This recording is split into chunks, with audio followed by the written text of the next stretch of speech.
Yang menarik adalah semutnya. Saya tidak tahu kenapa semutnya itu pada bagian daun yang parigata itu lebih banyak daripada yang berdaun merah. Mungkin karena yang daun parigata ini fotosintesisnya tidak sesempurna yang daun merah atau yang daun hijau, sehingga daunnya keriput dan ini menjadi tempat berlindung daripada tanaman semut. Bukan tanaman semut. Binatang semut ya. Kenapa jadi tanaman ini? Assalamualaikum warahmatullahi wabarakatuh. Jumpa lagi dengan saya Hidayat Bonsai. Kali ini saya akan melakukan review tentang karakteristik tanaman waru. Sahabat bonsai, saya punya pengalaman yang sedikit menarik ya terkait dengan tanaman waru. Dulu saya beranggapan bahwa menangani waru itu pekerjaan yang bagi saya pribadi itu hal yang sangat malas gitu. Karena apa? Pada waktu itu saya beranggapan bahwa waru itu satu, kayunya tidak keras, dan yang kedua, lukanya sulit menutup. Bahkan kecepatan lapuk daripada batangnya lebih cepat daripada penutupan lukanya. Ternyata ya, setelah saya lihat beberapa pengalaman dari rekan-rekan di dunia bonsai yang menangani masa waru, ternyata waru itu adalah luar biasa. Sehingga saya pun berpandangan bahwa waru itu ternyata tanaman yang paling mudah cepat menutup lukanya, batangnya juga cepat besar, bisa dilakukan dengan beberapa cara budidayanya pun atau pembesarannya pun bisa dilakukan dengan mudah. Bisa dengan stek, bisa dengan cangkok, bisa pecah batang, bisa pecah akar, sehingga waru ini bisa dipandang tanaman yang cepat sekali untuk bisa dijadikan bonsai. Sahabat bonsai, saya sedang berada di depan pohon waru yang sudah saya tanam sejak 7 tahun yang lalu, dan waru ini agak unik karena waru yang saya tanam, semula saya tanam ini waru merah, tetapi setelah tahapan perkembangannya ternyata ada bagian yang tumbuh menjadi parigata. Nah, itu yang daunnya putih, kemudian ada yang daunnya lebih merah hati seperti ini. Dan ini pun belum saya putuskan apakah tanaman ini atau waru ini akan saya jadikan tanaman yang parigata atau waru merah. Masih menunggu tahapan perkembangannya. Sahabat bonsai, nah tanaman ini sudah saya berikan perlakuan. Di antaranya ada untuk cabang-cabang yang kecil saya berikan sayatan. Ternyata cabang yang kecil dengan disayat itu cepat sekali membengkak atau membesarnya, sehingga lebih cepat untuk mencapai keseimbangan cabangnya. Seperti bisa dilihat di sini, sahabat bonsai ini. Nah ini saya berikan sayatan, ada beberapa sayatan. Ternyata bukan hitungan bulan ya, hanya dalam hitungan beberapa hari saja sudah kelihatan bengkakannya ya. Dengan sayatan-sayatan seperti ini ternyata batangnya bisa lebih cepat besar. Dulu seperti tadi saya katakan, lukanya itu takut tidak menutup. Nah ternyata bisa tumbuh dengan cepat. Seperti bagian ini juga. Nah ini juga saya berikan sayatan-sayatan, sehingga dari bengkakan-bengkakan ini mengikuti karakter waru ya, kulitnya menjadi lebih kasar. Sahabat bonsai, waru ini akan saya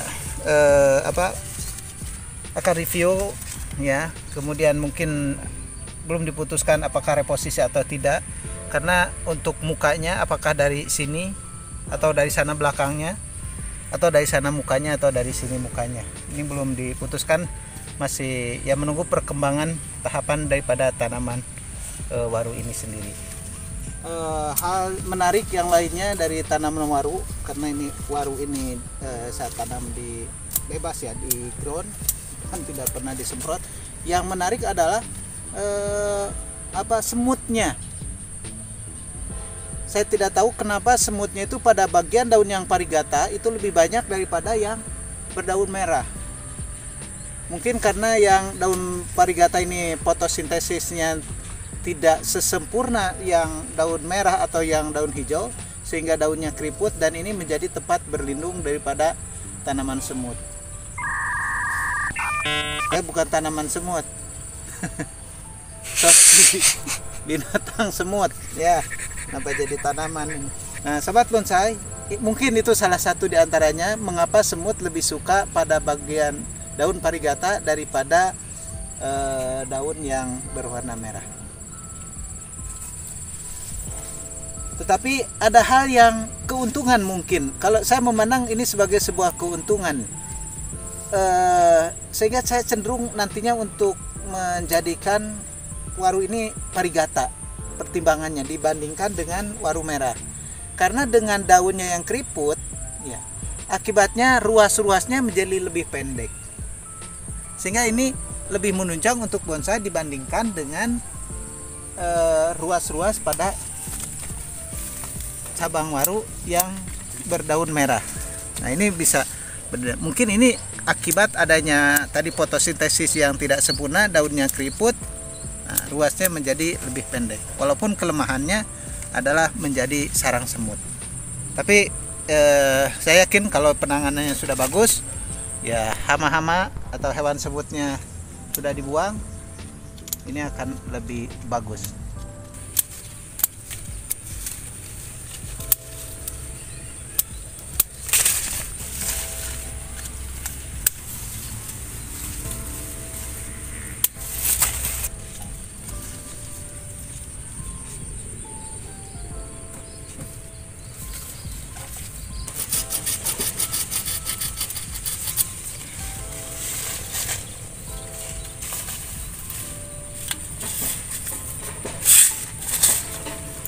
Nah, ini seperti yang tadi saya katakan, ya, dengan membuat sayatan ternyata cabangnya menjadi lebih besar, sehingga saya berpandangan untuk misalnya tanaman atau cabang yang silindris bisa menjadi tahapan yang menjadi lebih bagus dan mengerucut, ya. Ini bisa dilakukan dengan cara penyayatan seperti ini, yaitu dengan mendahulukan bagian pangkal di sayat seperti yang saya lakukan. Ini sudah lebih awal di sayat, sehingga bagian ini menjadi lebih besar daripada bagian ujung.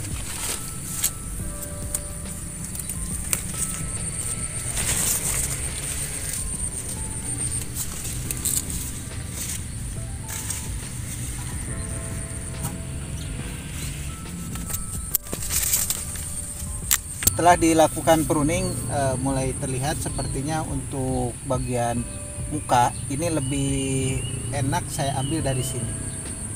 Jadi alur geraknya, saya lihat ini ke sini, ini agak setengah menggantung, ya, atau hankengai, ya, hankengai setengah menggantung. Ini alur geraknya, ini yang bagian ke atas mahkota. Ini untuk cabang ini terlalu besar nih, sudah harus dipotong supaya nanti tidak over.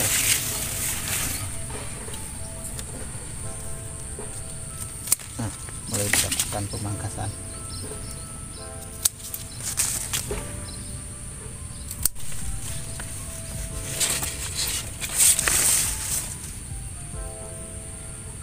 Tapi kita harus perhatikan juga bagian matanya, yang walaupun rencananya kemungkinan saya ambil akan gunakan yang daun parigata, jadi nanti diokulasi dengan parigata.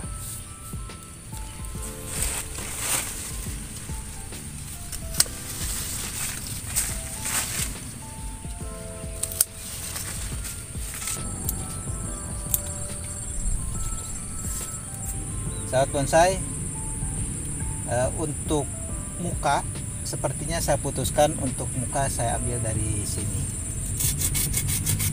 karena untuk alur gerak daripada batang ini lebih enak dari sini.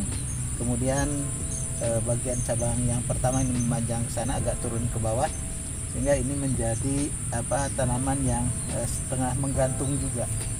atau hankengai. Nah, di bagian ini juga ada bagian-bagian yang sudah saya sayat ya, dan ternyata lukanya cepat sekali menutup dari bengkakannya, dan bengkakan-bengkakan ini nantinya akan menambah kesan tua pada tanaman. Ini semutnya masih lagi bubar, ini semutnya. Sahabat bonsai, demikian review terkait tanaman waru. Waru yang saya kenal saat ini tidak seperti waru yang saya kenal pada waktu saya menanam waru. Seperti saya ceritakan, dulu saya agak sedikit malas nangani waru karena lukanya lebih cepat lapuknya daripada nutupnya. Ternyata sekarang berbalik 180 derajat, lukanya cepat sekali menutup dibandingkan dengan tanaman-tanaman yang lainnya. Saya jadi bersemangat. Di sini ada beberapa jenis tanaman waru yang sudah saya tanam sejak lama. Nah, mudah-mudahan ini akan diolah untuk dijadikan bonsai. Demikian sahabat, senang sekali berbagi, semoga bermanfaat. Bersama bonsai kita turut hijaukan bumi. Assalamualaikum warahmatullahi wabarakatuh.